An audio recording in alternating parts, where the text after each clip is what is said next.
Hey guys, welcome back to the channel. Today is Sunday, August 1st, 2021.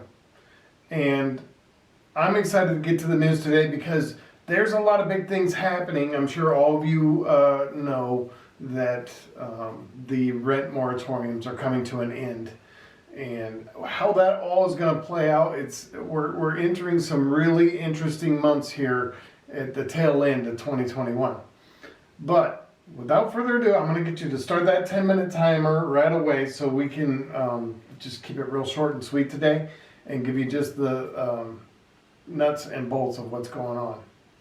Okay. You ready, man? Timer starting. Oh, God.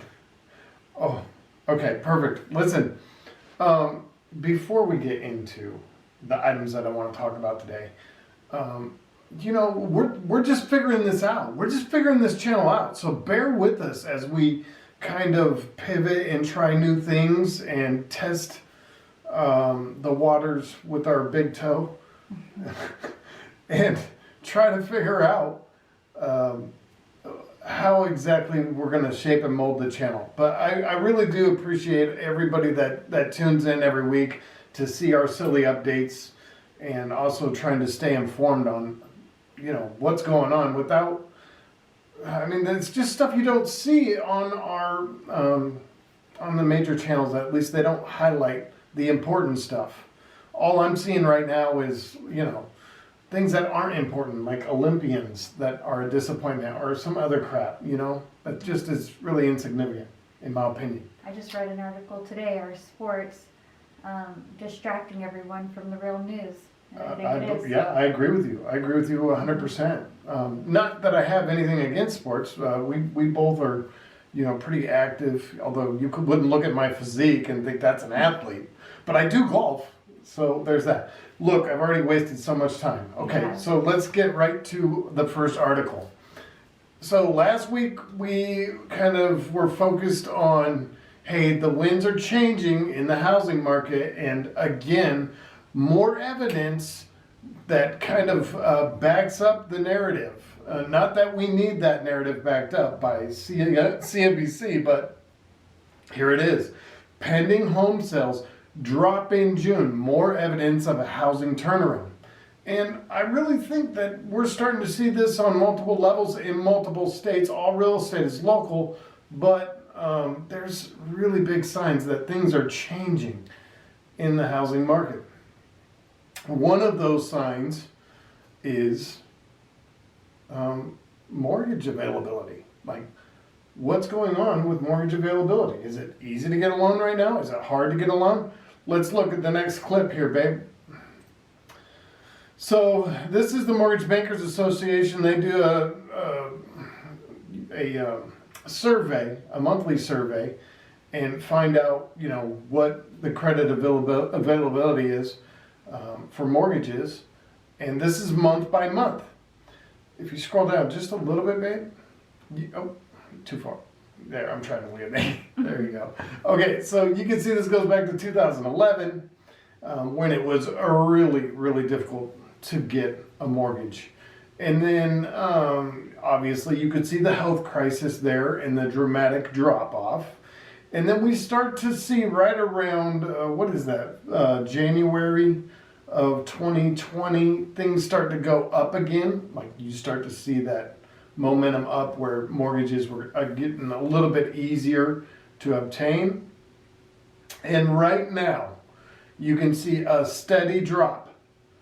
And that steady drop has taken us back, if you look here, it's kind of taken us back here to like the 2013 levels of how easy or difficult it was to get a mortgage.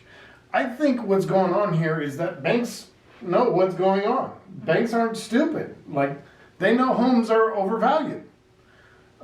Especially when, it's interesting because I hate to beat up realtors, but it's a fact. Like, you ask a realtor, most of them will say, oh, it's a great time to buy. Great time to buy. Listen, I'm not a financial advisor. This is the worst time you could possibly choose to buy a house. The single worst time. Houses are overvalued like we've never seen in the history of the United States. Okay, and people are doing crazy things like waiving contingencies and just doing nonsense from fear of missing out. But that's starting to change, and these are the indicators. I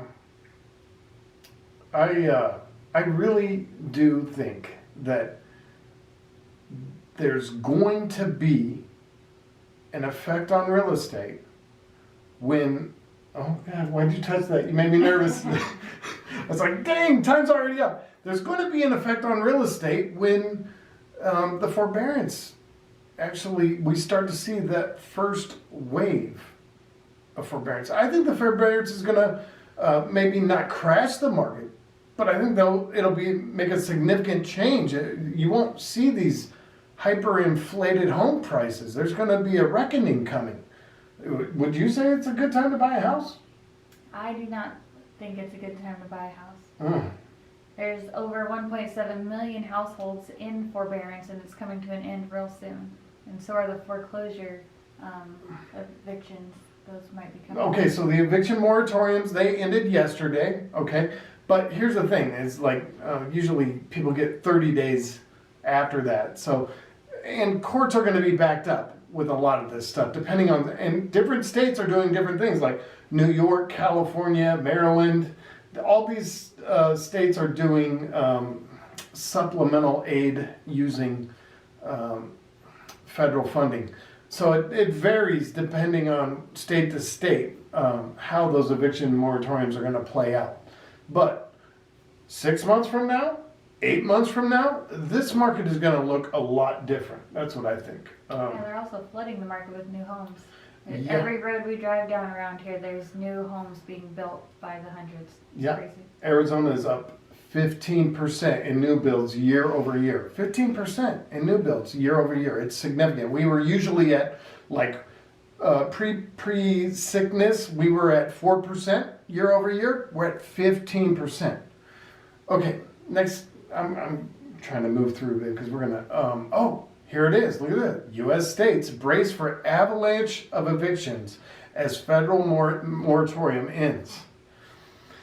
Guys, I'm not saying that these people should be kicked out of their houses, but man, we've got to get back to normal. We have to allow the market to correct. You can't just let people live for free. And so a lot of these landlords are tired of tenants and toilets. And they just went through a very traumatic thing where they couldn't even collect rent on the property they own. So I think that you might see a lot of landlords go to market. As soon as they're able to get the tenant out now, they might just list because they're tired of tenants and toilets. I think that's also going to have an effect, right? It's not just the foreclosures. It might be people going to market, listing. Okay. Anybody who tells you that this is not a bubble in the real estate market, remember this. Either one, they have a vested interest on whether or not you buy, or number two is they're not taking into account this is not a normal market. We haven't allowed foreclosures to take place for over 1 year. That's not in a normal real estate market. The foreclosure process is continuous. There's always a certain amount of homes that are experiencing foreclosure. That's the nature of the beast, guys. Oh Lord. Okay, let's go to the next one. So are things getting better in the economy? Like, are jobs coming back? I don't know. Let's see where we were this week. Let's see. This past week, the 24th, 400,000 jobs. And this has become normal, right? Like, this isn't even on the news. Like, they don't even go over this stuff anymore. 400,000 new unemployment claims. Okay? Just to put that in perspective, like a football stadium, your average stadium, how many people does it hold? Like when you're in that stadium and it's packed and you're at, let's like say I don't want to show any sports bias, like I'm at a Bronco game because I'm from Colorado. Like how many people are in that stadium? It's packed. I'm guessing. We could look it up, but I think it's probably like 60,000. Is that 40,000? How many times would you have to fill that stadium just to reach 400,000 people. I mean, you would have like 5 or 6 stadiums. I don't know. It's crazy the amount of people that is. And we just mention it flippantly, like, oh, it's 400,000 new unemployment claims. No big deal. It's certainly a big deal. Oh, Lord. Okay, go on to the next one, babe, please. U.S. GDP rose 6.5% last quarter, well below expectation, but we have such a great economy. Things are going so well, right? Yeah, things are really rebounding. Babe, next one. Oh, guess what happened? Inflation expectations hit 13-year high as Democrats dive sentiment slump in July. Guys, inflation is not going anywhere. I'm telling you, it's not transitory, okay? It's not temporary. Sure, there's gonna be supply chain blockages. Okay, well, I think you probably know what that last thought was gonna be. Oh, my deck clock's not moving, babe. Oh my God. I need that deck clock moving. Hey guys, thanks for tuning in again this week. We love you. We'll see you next week with more news. All right, see you guys next week.